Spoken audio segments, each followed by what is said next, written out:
Pas daljes nga Big Brother, disa momente vazhdojnë të komentohen gjallë. Një rast I tillë lidhet me Selinën dhe Juelën. Një moment viral ishte kur u dëgjua kënga Burri I martuar vun dashurova, e interpretuar si ironi ndaj dinamikave të shtëpisë. Teksti I kësaj kënde u kthye në një lloj kunje që mbeti gjatë në bisedat e fansave në rrjetet sociale. Edhe sot, në ambiente publike, fansat I këndojnë Selinës këtë këngë, duke rikujtuar periudhën e saj me Big Brother.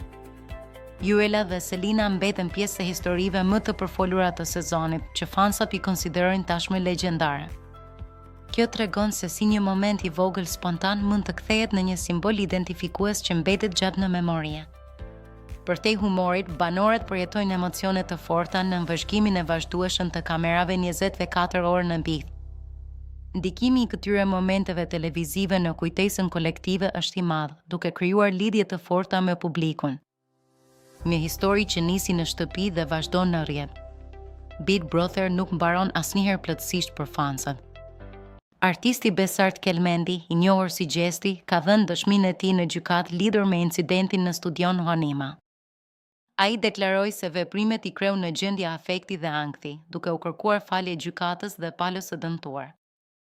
Sipas dëshmitarëve, ai hyri në objekt duke kërcënuar stafin dhe dëmtuar pajisjet, përfshirë fyrjen e një kompjuteri.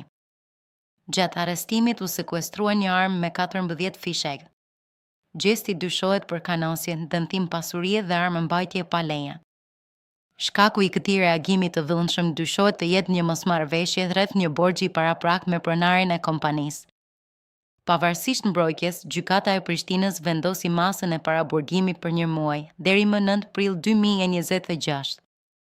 Ky mbetet një nga rastet më të diskutuara në showbiz. Do t'ju mbajnë të informuar për çdo zhvillim të radhës.